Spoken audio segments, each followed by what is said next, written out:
Great basketball. Defender to the basket, Jason Tatum. Recovering pre and post game back on this channel. Welcome to the Celtics Postgame Live, everybody. Celtics dropped a tough one tonight, 103-100 in hands of the Philadelphia 76ers. Celtics, their final road game of the season. No Robert Williams, no Jaylen Brown, no Peyton Pritchard. That meant other guys were going to have to step up, and that we got tonight. Derek White, 26 points. Malcolm Brogdon, 18 off the bench. Jason Tatum, not really the best night. At moments, had things going. At other moments, it was like, what the hell are you doing? He finished with 19. Celtics. There's a lot more. What the hell are you doing? But Celtics won the season series 3-1. This was definitely more of a bigger game for Philadelphia than it was for Boston, and that's not us throwing excuses out there. There are Sixers fans that will tell you that as well. But Ian, excuse me. I mean, this was. I expect, honestly, dude. I'm not gonna lie. I expect the Celtics to go in here tonight and just. I thought we were gonna get waxed like 15. Same. I thought we were gonna get waxed. We lost by a Jason Tatum fall away buzzer at the buzzer. Like, we lost by a basket. Actually, we lost by like the 6 free throws they missed in the fourth quarter. Yes, but that's very true. That's a valid point. Yeah, I mean, I'm gonna be honest here. I don't know if this game really heightens the 76ers hype for me. Like, I've always thought it was a two-man race in the East, and every single time I think about Philadelphia, I always think, and like, let's be honest here, it's going to be Philadelphia and Boston in the second round this year. Right. Can Embiid really do that every single night? Can PJ Tucker do that every single night? Is PJ Tucker going to hit those threes? I mean, they were literally, without those threes by PJ Tucker, the 76ers were probably going to lose this game. Right. But yeah, I'm not mad at the loss. I mean, obviously, you would have liked Jason Tatum to play better. I don't know. I don't know if this is one of those things that I've noticed, but sometimes when the Celtics play big games, Tatum doesn't always come out with great performances. I don't know. I don't think that's really a narrative that needs to be spun, but it's something that I've noticed sometimes. Also something I've noticed about him against Philly, for some reason, Philly knows how to guard him really well. Like this entire, I don't think he's had one good game outside of opening night against Philly this year. I remember that second game in Boston, he had like 12 points. The last game in Philadelphia, he hit the game winner, but he was having a pretty bad game up until that point. And then tonight, he didn't have a great game. So, I mean, that's something that can be a little scary heading into the playoffs. But, I mean, tonight, if you have Jaylen Brown and Robert Williams, I feel like the Celtics win this game easily. So, that's kind of my takeaways. Yeah, Celtics, and there's no excuses. I'm not trying to sit here and be like Milwaukee, where, guys were out. Oh, we had 4 days rest. It's funny. We didn't have Middleton. Yeah. Oh, we didn't have Middleton. We didn't have Joe Ingles. We didn't have Jaylen. Yeah. It's just like, the thing is it's weird that the Celtics on 3 or more days rest are like one of the worst teams in the league record-wise. Oh, they're terrible. They're so bad with multiple games rest. I don't get it. This team loves playing back-to-backs, but this team cannot take a day off to save their lives. We'll go beat Toronto by 40 tomorrow. No, I bet, because then Jaylen and Rob are gonna play, and although I don't think Al's gonna play, so I don't know. No, probably Jaylen and Rob will probably play. I wouldn't be surprised if Tatum and Al sat. I don't know. Yeah, that wouldn't surprise me. Jaylen looked pissed. Jaylen looked like he really wanted. Jaylen wanted to be there so bad. That had to be the medical team telling him, like, all right, like, back to back, let's take it easy a week before playoffs. Like, that had to be it. Yeah, I mean, especially at the end of the game, like, Jaylen looked pissed. That meme would have Gele and Jaylen just looking at it. That was so funny, but like at the same time, I mean, I'm just like, seriously, like, I don't know. I wasn't really like, this game didn't really feel that intense to me anyway, personally. Maybe like we said, it's Celtics need to win one game, and if they win that one game, then they'll be the 2 seed. I mean, I'm not 100% afraid. It would have. I would have admit it would have been really sweet if that win came against the Philadelphia 76ers, but If we won whatever. this game, that would have been crazy. I'm not Yeah, gonna lie to like you. We were kind of a Jason Tatum good game away from the Celtics actually winning this game. But I mean, what are you gonna really, do? like there were no excuse, and I'm not even gonna sit here and blame the officials. Like if Boston just set Malcolm Brogdon, a 93% free throw shooter, missed 2 free throws. That was like, That was pretty much the game. I'm not gonna. That was pretty much the game when he like missed those 2 free throws. In I will hindsight, admit that smart free throw miss caught me off guard because he just chucked it at the rim. It turned out to be a they Derek didn't White even show three. it on the TNT broadcast. They didn't even show the missed free throw. I had no idea what the hell happened. It was so quick. It happened like that. I watched it on NBC, and it happened like that. And then Derek White hits a three. But yeah, they were But too busy showing Embiid highlights, and they didn't even show Marcus Smart's free throw because they probably assumed he was going to hit it. yeah, so like here's the thing. Like I'm not gonna sit here and I'm not gonna blame the officials at all because I really, there's some I questions, but like whatever. Like yeah. you lost by two. You hit 6 free throws. You win by four. Um, But, like, there were, I hate when, like, Philly fans it's like, dude, Embiid does get fouled, but, like, there's a lot of times where Embiid does not get fouled and he's at the free throw line. It's like Embiid will complain about a call, yet he'll get the exact same call and he's you know what I mean? Like, I don't know. It's, like, Yeah, a I mean, very I'm not gonna lie. hypocritical. Again, I'm not gonna blame the officials because the Celtics kind of lost this game on their own. Tatum Yeah. kind of had a rough whistle tonight. Every single Mhm. time he drove to the basket, he could not get a foul to save his life. Yeah.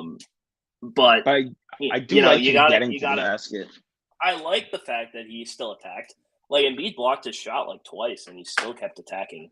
So I mean, that's 7 of 20 isn't a very good look on the scoreboard for Tatum's shooting night. But I mean, at the same time, I mean, he shot 2 of 8 from three. I mean, I'm okay with him taking 8 3-pointers. I'm okay with that.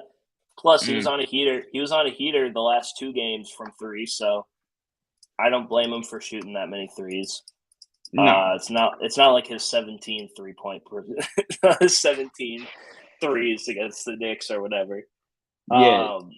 This is just a meh game by Tatum. I don't know. Maybe it's the tattoo that he got fucked up his arm when he was shooting tonight. I don't know. It takes like a day or two for a tattoo to fully heal. Settle So in. yeah, maybe he should have been out tonight for like what, ink poisoning or whatever. Or I I don't know. mean I think I do wanna mention, like, I do think that, Blake Griffin changed the game in the 4th quarter. Celtics were down 7, they put Blake in, and the Celtics all of a sudden had a 5-point lead at one point, and then they And he took should have played more. He should have played more. I'm then with he you, get Justin. He should have played more. dude, I mean, I'm not just saying He that should have because started. He should have started tonight. dude, Remember the last game he started against 5 Philly? threes, 5 threes, Exactly. He should have 5 started threes. tonight. That was some And the BS. thing is like I like Luke. Uh, I do like Luke Cornett, but he had a terrible game tonight. he was And getting cooked all night long. It was terrible dude, to watch. Bro, I was literally sitting there. I'm like, Luke, you're 7-2. Grab a dude, rebound, dude. I know how many. Like, go back and watch a game. Count how many. It's like over under 10. Bro, How what many about all the times it's times? tapped out of What about bounds, all the bro? times? All the times he was underneath the basket and he kept hitting the ball out of bounds. I'm like, Luke, what are you Yeah, doing? I know. Like, just grab the ball. No one's in the corner.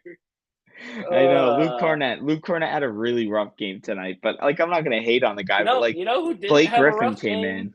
Who? Mike Muscala had a pretty okay game when he played. He had a couple good. He played a couple good defensive stops.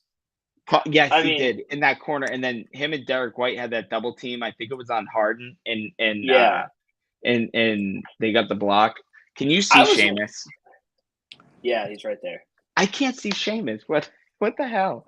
All right, Seamus, how are you? Wasn't it the same the other day as well? Yes, it was the same. Yes, it was. But Seamus, give us your initial thoughts on your game. Kind of a meh game. Like if I'm Philly, I'm a little bit more concerned than if I'm Boston right now. Well, this game going into it and throughout the game felt definitely bigger for the Sixers. The entirety building up to this game and the game itself, it just felt as if the Sixers wanted this game more. The Celtics, I mean, Jaylen Brown didn't even play tonight. Number one for the Celtics right there. One of their top two players didn't even play in this one.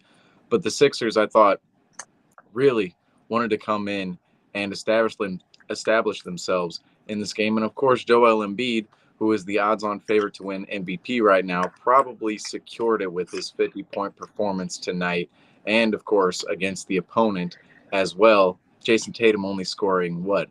He ended with, I believe, 18.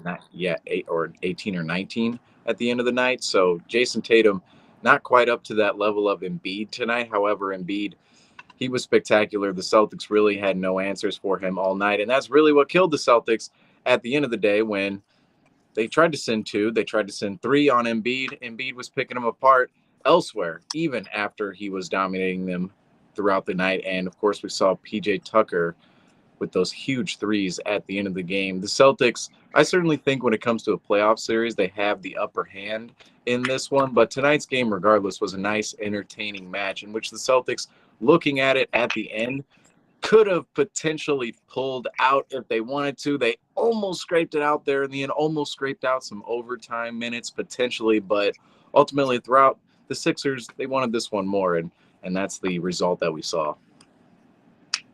Yeah, I would have probably not liked to go to overtime because the Celtics have not been too good in overtime this year. But like, I mean, we sit here as Celtic fans and we're watching the game, and like it's like okay, how concern like we there's no way any concern should spark out of this game. I mean, 51% of the points tonight came from Joel Embiid.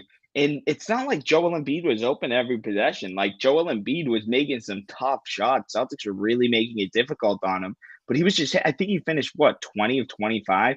That's unbelievable. That's video game. That's better than video game.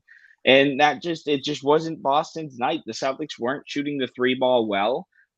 They missed a lot of free throws down the stretch, as Ian mentioned earlier on in the show. And that's just you have these nights. Celtics, I'm not going to throw excuses out there, but for some reason, the more rest these guys get, the worse they are, which fears me because there's a week difference between game one, the final game of the regular season, and then game one of the playoffs. Like that worries me because Celtics suck. The more time they get off, they suck. But I mean, like this game was entertaining. Derek White, 26 points, had a huge 3-pointer to cut it down to 2 and gave the Celtics a chance to tie it or go for the win in the end. I mean, other than that, Ian, I mean, this game was kind of just a whole lot of meh. Yeah, I mean, this game was just boring. I think another thing is, why did the Celtics play at the 76ers pace? Like, I noticed that against Miami, too. They do the same thing. Like, they play at the pace of Miami or Philly. Like, they didn't even try to, like, attack or, push the ball in any kind of way.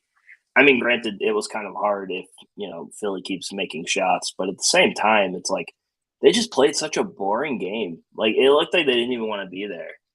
I don't know. I mean, like I said, I'm not going to be too concerned about it. But at the same time, it's kind of one of those things where it's like I'm kind of questioning why they would play such a slow, methodical game.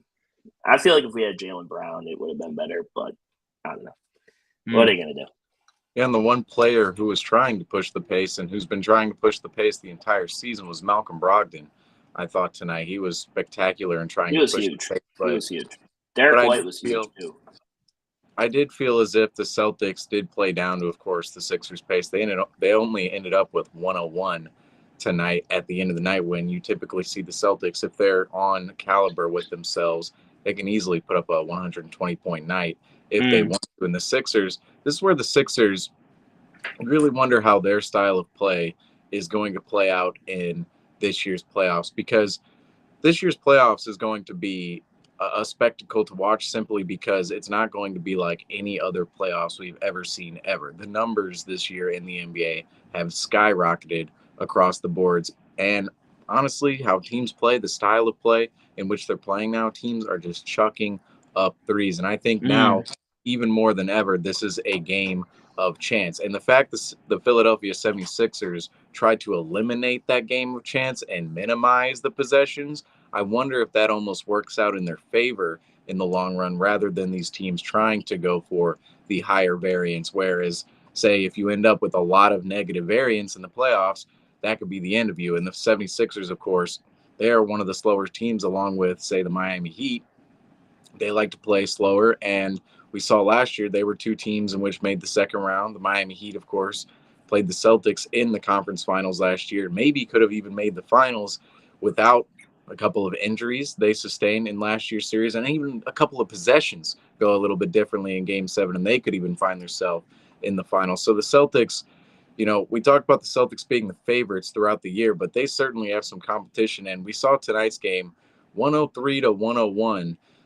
That kind of game will favor the Sixers in the long run. And if the Celtics potentially get into a series with the Sixers, they're going to want to push the pace, push the tempo, and get as much variance as they possibly can because the Sixers, they love this style of play.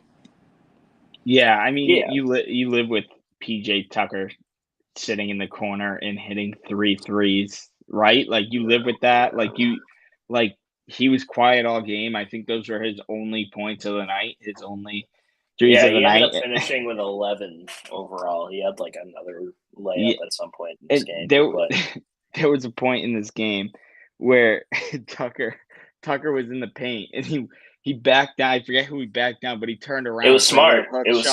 He backed down smart and he pulled the Grant. He pulled the. He did pull Wait, the let's Grant. talk about Grant real quick. Grant Williams. I'm obviously a huge Grant Williams supporter in some regard from my. You're the Grant Williams guy, Seamus. So. Yeah, well, I have to be truthful upon Grant and his play and his demeanor and all of that good stuff. Despite whatever I said, I'm a truthful fan out here. Grant Williams, he does let his emotions take over his game a little bit too often, and I think he would, objectively speaking, afterwards when the emotions are a little bit drawn back, say in the locker room or at home, he would probably admit the same because. Looking at this game, the Celtics down the stretch, every point mattered. And right. I know we say the Sixers wanted this game a little bit more than the Celtics, considering on who each team played. That being said, you'd still like to pull this game out if you're the Celtics. And ultimately, Grant Williams picking up that technical foul down the stretch, that was just so unwarranted in that situation. These stars, Joel Embiid. He's probably going to win an MVP this season. He's one of the top stars in the league. They get these type of calls. And in this situation, you cannot add salt to the wound because that's really what's happening in these instances. And you honestly can say, yes, the ref is adding salt to the wound by calling that technical on top of the bad call. That's horrible in itself.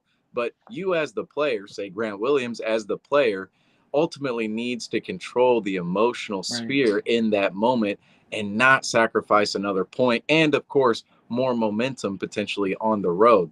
And we've seen this time and time before with Grant. And, we do like emotional players in Boston. Of course we do. We like players with a chip on their shoulder. But sometimes when it becomes a detriment of the team, that's when you like to see the emotions be scaled back just a little bit, especially when you're arguing something that you're never going to win. When a star gets their call in the NBA, you're never going to win that with the ref.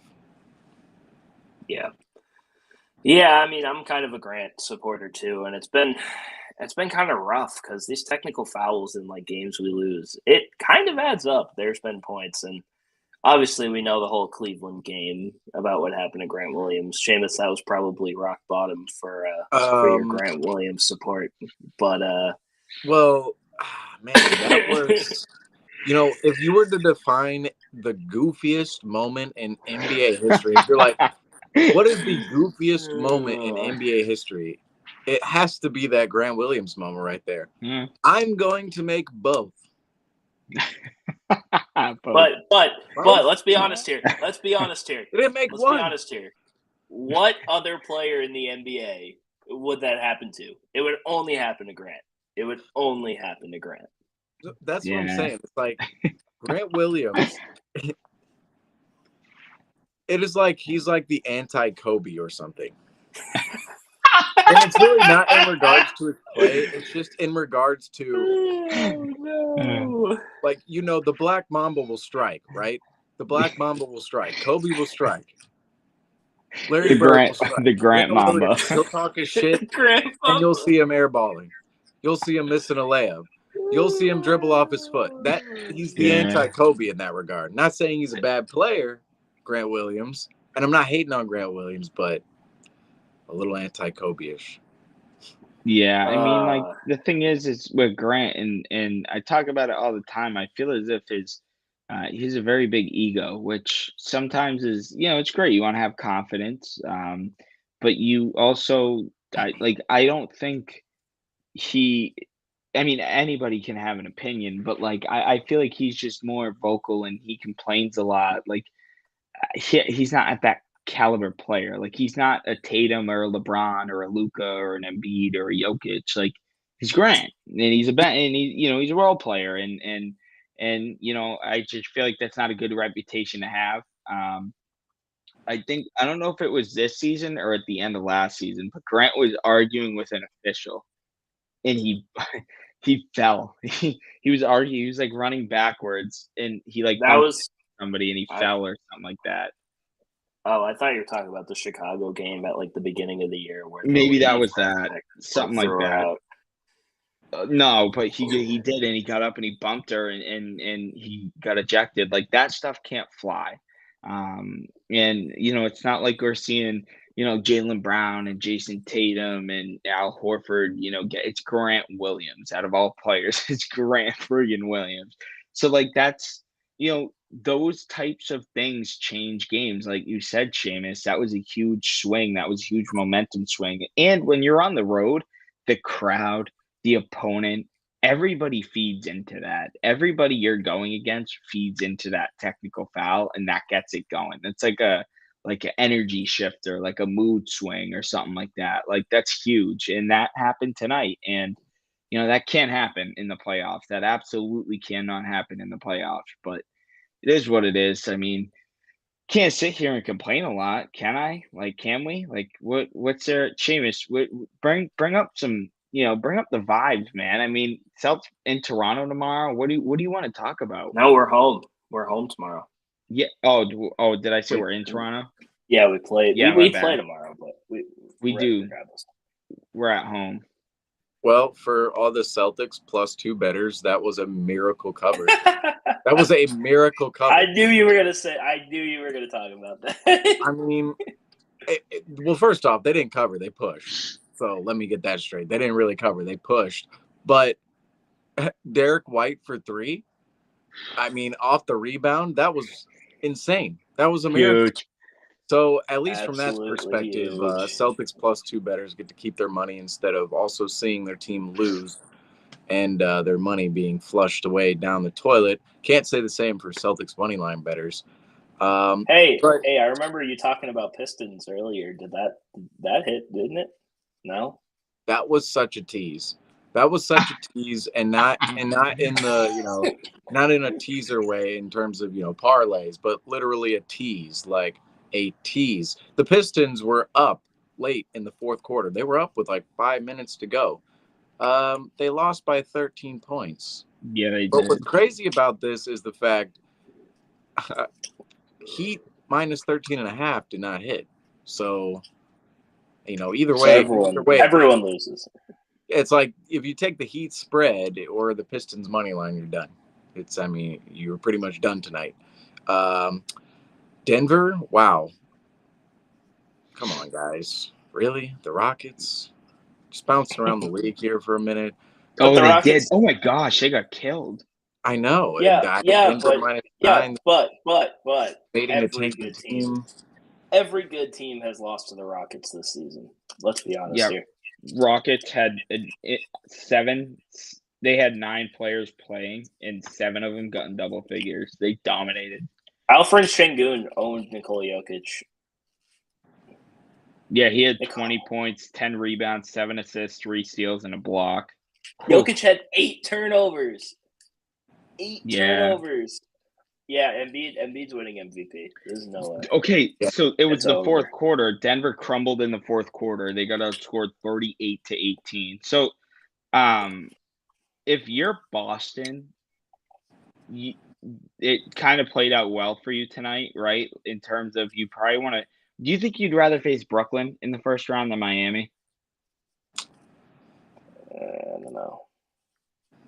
Who would you rather? Who do you guys think the Celtics would rather face? I mean, I know it's kind of out of their control, but like, Miami won tonight and Brooklyn lost tonight. I mean, I think I like Miami simply because of I just don't know if they have as much talent and versatility as Brooklyn has. Plus the Celtics do have some historical data in terms of facing them. Last year in the playoffs. I mean, how many times have we faced the Heat since the start of last season? I mean, we've had to face them at least almost 20 times.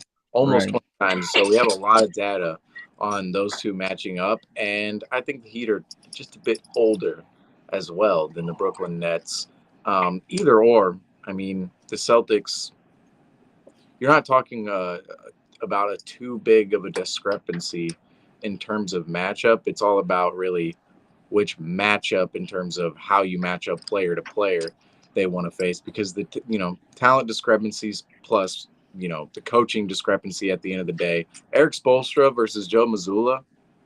Joe Mazzulla is a great first year head coach. Second first year head coach the Celtics have in a row. But Eric Spoelstra, we all know in the playoffs, is that guy. And, maybe that also plays a factor in potentially playing the Heat as well. Honestly, I feel like both series are just going to be annoying to watch. I feel like Tatum's going to have a rough first round, no matter what happens. Unless he unlocks something and he becomes playoff Tatum, and we all know how good that can be. I don't know. It just feels like if he has to get defended by either Jimmy Butler or Mikal Bridges, it's tough first round. It's gonna be rough. It's gonna be a Jaylen Brown heavy first round. I mean, who knows? Atlanta or Toronto could spike up. It's unlikely, but I want to face Atlanta. Honestly, if I had my choice, I would. Everybody wants to face Atlanta. Atlanta doesn't play any defense. Hasn't played any defense since the 2021 playoffs. I mean, it's incredible. Sure, they haven't played any defense since like that 2015 team. that 60-win team was nuts, and then they got smoked by LeBron. But I mean, but just think about this. Every team got bounced by LeBron, though. In that, think about the talent which is in the NBA right now. The Celtics, they're a 2 seed. They're a 2 seed essentially right now, and we're talking about the Heat or Nets in round 1. The Heat or Nets, and either matchup is going to be tough for them. Whereas back in the day, 8 years ago, 9 years ago, the Atlanta Hawks, Kyle Korver, Jeff Teague, Al Horford, Paul Millsap, DeMar Carroll, they were the number 1 seed in the entire conference. And now we have, you look at the Nets team this year or the Heat team this year, they probably could have been a top 3 or 4 seed that season. And now we're talking about facing these teams in round 1. I mean, even last year, look at the Celtics' path to the finals. I mean, the reason in which the Celtics, well, one of the main reasons, rather, the Celtics pittered out there at the end against the Warriors was the fact their path to the finals was a gauntlet. The Nets in round 1, that was a 4-game series, although every game was pretty well hard fought despite the score at the end. Second round with Milwaukee, that was basically like a conference final series. Third round, Miami, and then of course the finals against Golden State. That first round series against the Nets, the Celtics really had no time, despite sweeping them. They really had no time to rest in the first round the way teams have had in the past, say when LeBron was in the East and the Cavs were facing teams like depleted Magic in round 1 and whatnot. Or the Pacers or whatever. The Pacers, right. I'm sure we can go back and actually think of some historical series in which LeBron, hey, against the Celtics in 2015, everyone remembers that the Cavs took out the Celtics in Although we 2015. took out, but the Cavs took out us, but we took out Kevin Love. So Kelly Olynyk. Kelly Olynyk We took could out do it Kevin again this year. oh God, let's hope not. Kevin Love's gonna get PTSD flashbacks facing the Celtics in the first round again. I know. He sees Kelly Olynyk enter the floor and it's just over with. But I LeBron mean, picked the Pacers one year, and then there was a year he swept the Hawks in 2016. So I mean, these are all teams who are very mediocre, and you're talking about him facing them as a 2 seed or potentially as a second round matchup, say with that 2016 Hawks series. But now we're seeing teams, we're playing in the first round. I mean, these are going to be legitimate series. right. Geez, the Warriors gave up 79 points to the Thunder in the first half. Don't doubt the Thunder. Thunder coming for the playoffs. But it's 79 to 69 in the first half. Yeah, I know. That's Like, NBA. what the That's fuck? 2023 NBA where everybody's chucking up threes. Damn near How many 80 threes? points in the first half. Andrew Wiggins came back tonight too. So who is scoring 82 points, by the way, individually? It's going to happen. For the Thunder, Shai Gilgeous-Alexander has 21 in the first half. Jalen Williams. No, I think he just means in general. like in the NBA, who is scoring 82 points in a basketball game I feel like to take second in single game scoring history behind Wilt Chamberlain? Because right now it's Kobe. Right now it's Kobe with 81, but we've seen Donovan Mitchell. He put up 71, right? Dame put up 71. Who's going to be Devin Booker put up 70.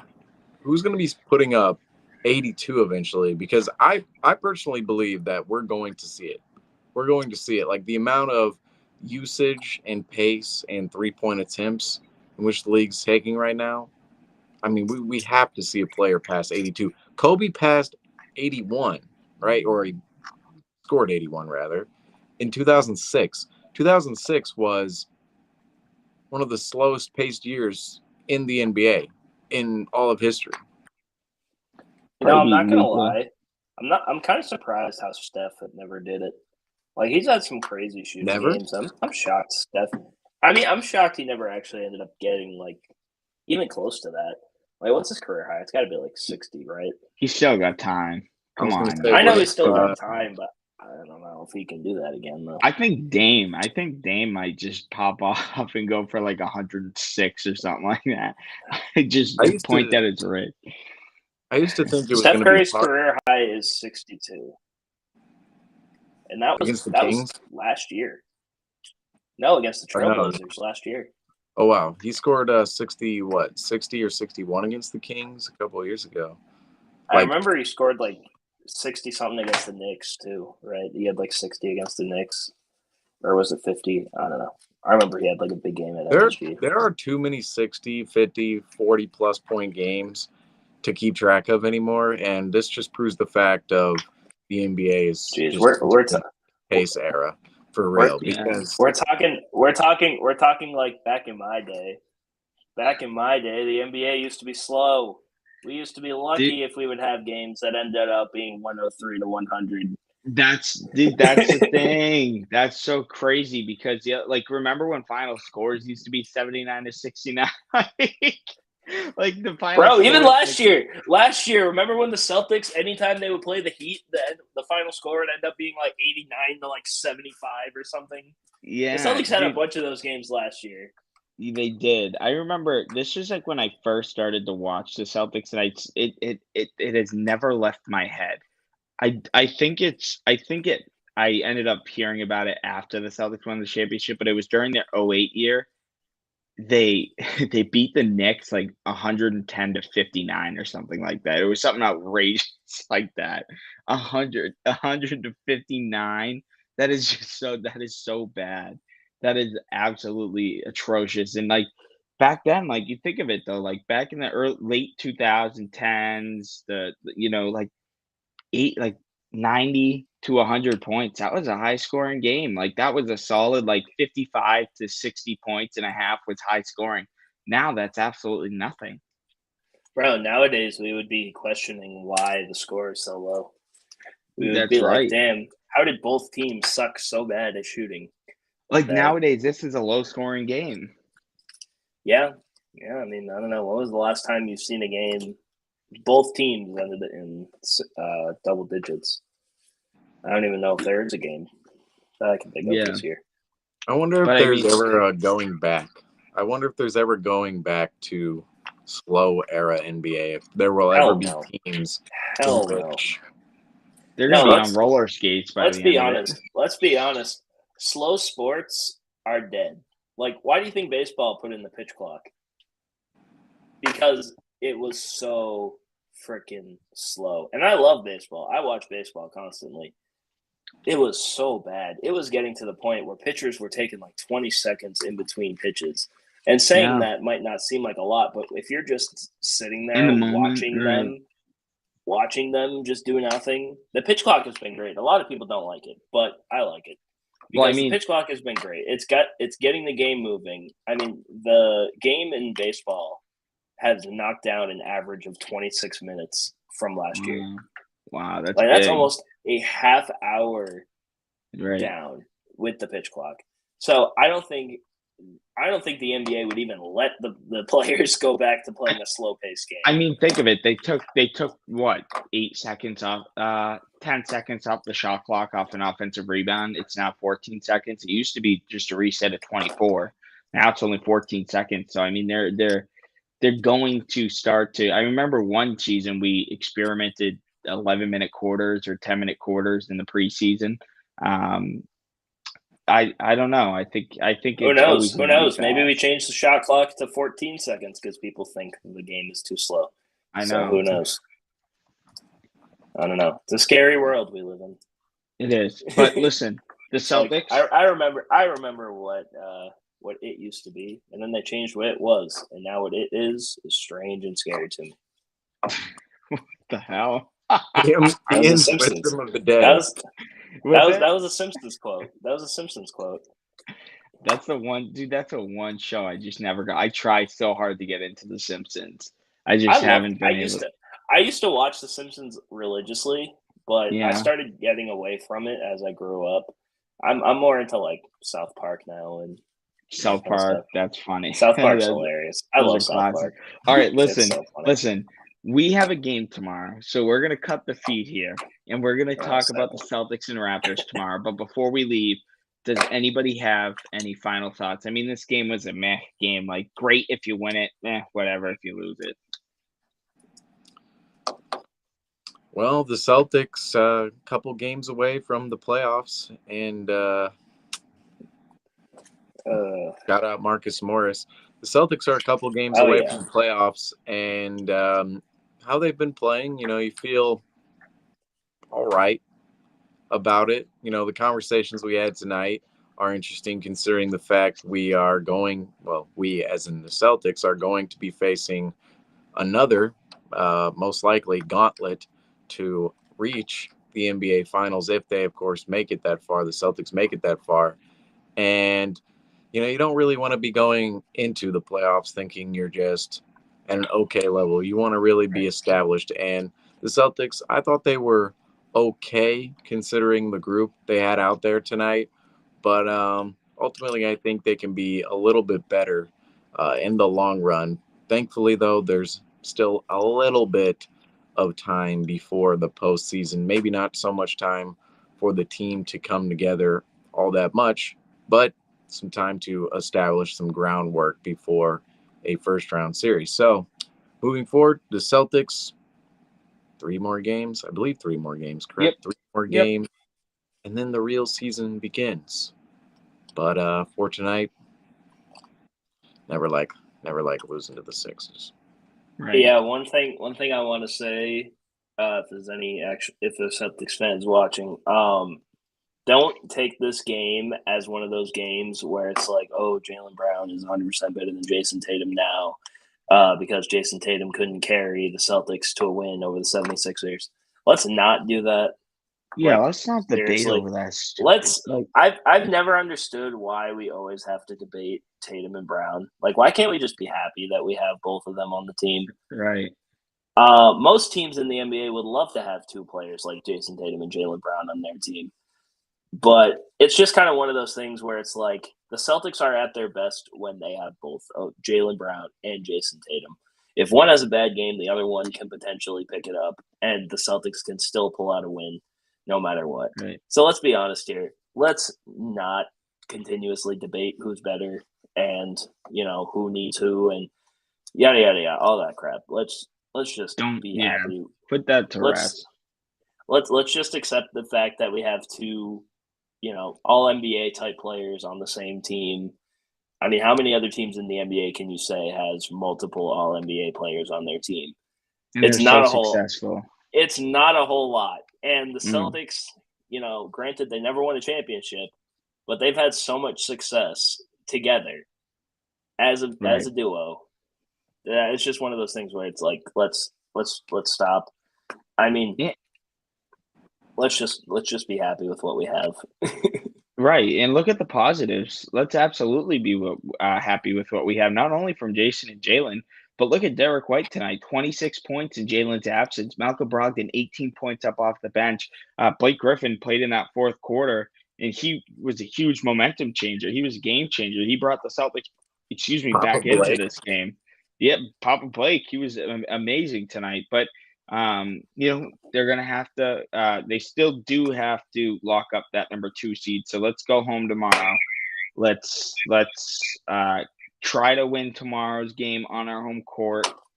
The number one positive thing about this, guys, Celtics ended tonight healthy. Like, we know the Rob and the Brown thing is kind of rest without saying rest, but let's go win tomorrow in Toronto, and then we'll meet back here in 24 hours and talk about this, and hopefully we're talking about Celtics win. All right, so for now, I'm Justin, that's Seamus, that's Ian. This has been Celtics Postgame Live. Celtics drop one tonight, 103-100 to the Philadelphia 76ers. They'll fly home tonight, play the Raptors tomorrow, and we'll have you covered for Celtics Postgame Live.